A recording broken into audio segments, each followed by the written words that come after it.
Assalamualaikum warahmatullahi wabarakatuh.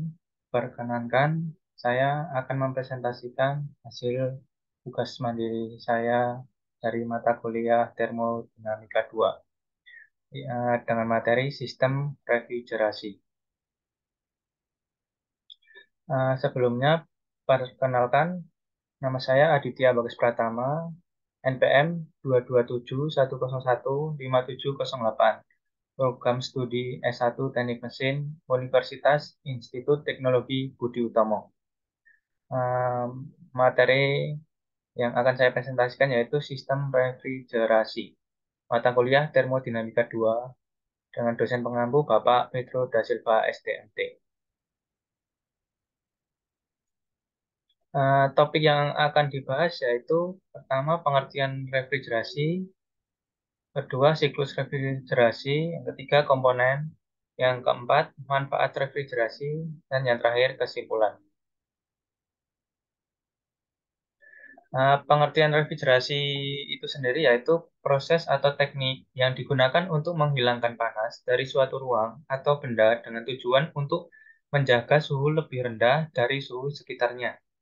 Pada dasarnya, sistem refrigerasi bekerja dengan memindahkan panas dari satu tempat ke tempat lainnya dengan menggunakan siklus pendinginan.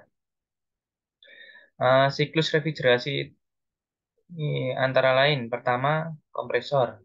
Kompresor melepaskan refrigeran yang bertemperatur tinggi dan bertekanan tinggi karena menyerap panas dari evaporator ditambah panas yang dihasilkan kompresor saat langkah pengeluaran atau discharge stroke. Kemudian, gas refrigeran mengalir ke dalam kondensor. Di dalam kondensor, gas refrigeran mengembun kembali menjadi cairan. Cairan refrigeran mengalir ke dalam receiver yang menyimpan dan menyaring cairan refrigeran sampai evaporator memerlukan refrigeran.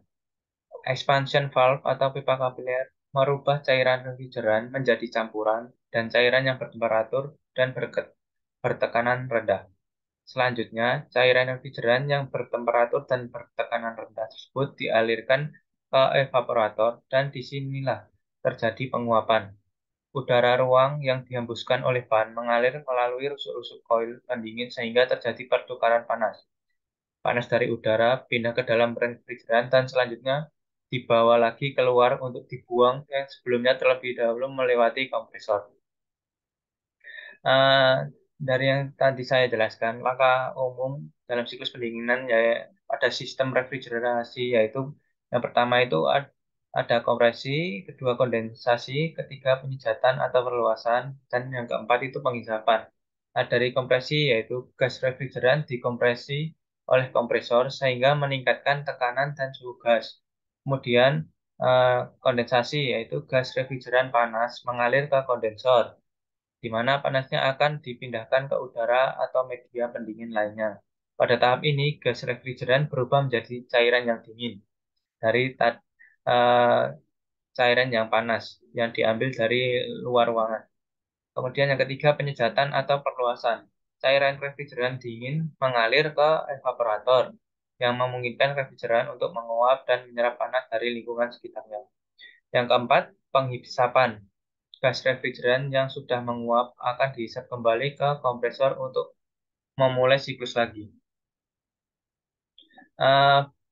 Eh, ini yaitu terkait komponen sistem refrigerasi. Komponen-komponen sistem refrigerasi eh, yaitu pertama kompresor. Apa itu kompresor? Kompresor yaitu alat yang digunakan untuk menghisap uap refrigeran dan mengkompresinya sehingga tekanan uap refrigeran akan naik sampai ke tekanan yang diperlukan untuk pengembunan atau kondensasi uap refrigeran di dalam kondensor. Ini adalah contoh-contoh eh, tipe-tipe kompresor, yaitu kompresor tipe piston, kompresor tipe rotary, dan kompresor sentrifugal. Yang kedua, yaitu kondensor. Kondensor berfungsi untuk membuang kalor yang diserap dari evaporator dan panas yang diperoleh dari kompresor, serta mengubah wujud gas menjadi cair.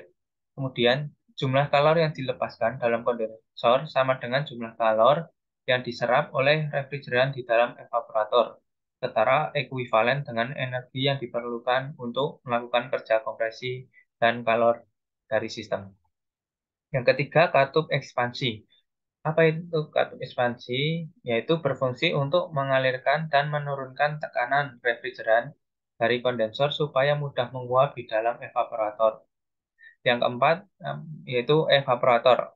Evaporator itu sendiri berfungsi untuk menyerap panas dari udara atau air di dalam ruangan yang didinginkan, kemudian membuang kalor tersebut melalui kondensor di ruangan yang tidak didinginkan.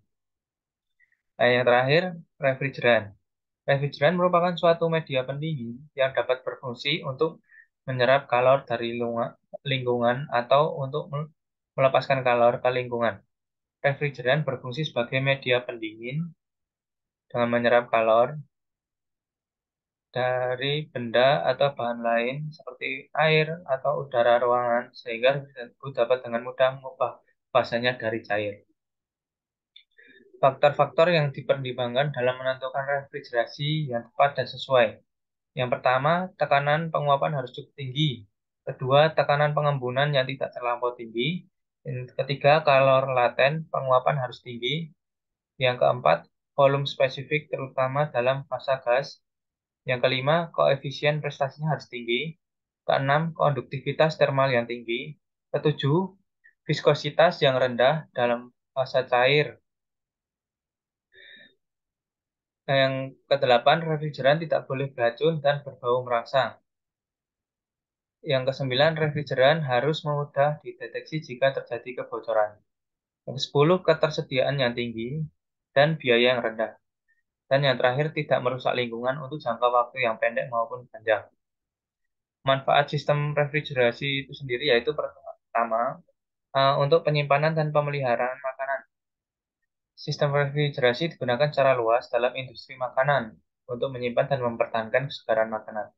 Yang kedua, industri farmasi. Dalam industri farmasi itu sendiri, sistem refrigerasi sangat penting untuk menyimpan obat-obatan dan bahan kimia yang memerlukan suhu rendah atau stabil. Yang ketiga, untuk pengaturan suhu dalam ruangan, yaitu sistem pendingin udara atau AC, air conditioning, yang digunakan untuk mengatur suhu dalam ruangan. AC memberikan kenyamanan termal dalam cuaca panas dengan mendinginkan udara dan mengurangi kelembapan. Keempat, untuk industri elektronik, diterapkan dalam peralatan yang menghasilkan panas tinggi seperti server komputer, pusat data, dan peralatan laboratorium. Pendinginan yang efisien diperlukan untuk menjaga suhu operasional yang tepat agar peralatan tetap berfungsi dengan baik dan tidak mengalami kerusakan akibat panas berlebih. Yang kelima, transportasi dan logistik. Sistem refrigerasi digunakan dalam kendaraan dan kontainer khusus untuk transportasi barang yang memerlukan suhu terkontrol, seperti makanan, obat-obatan, dan produk kimia. Ini memungkinkan pengiriman produk segar atau sensitif terhadap suhu jauh lebih jauh dan menjaga kualitasnya selama proses pengiriman. Yang terakhir, untuk penyimpanan data. Pusat data dan server juga memanfaatkan sistem refrigerasi untuk mendinginkan peralatan komputer yang digunakan dalam penyimpanan dan pemrosesan data. Suhu yang terlalu tinggi dapat merusak perangkat keras dan menyebabkan kegagalan sistem. Nah, kesimpulannya, tujuan utama refrigerasi yaitu untuk mendinginkan atau mengawetkan makanan, minuman, obat-obatan, bahan kimia, dan benda-benda lainnya yang memerlukan suhu yang lebih rendah agar tetap segar atau stabil. Terima kasih. Sekian presentasi dari saya. Apabila ada salah kata, mohon dimaafkan. Wabillahi taufiq wal hidayah. Wassalamualaikum warahmatullahi wabarakatuh.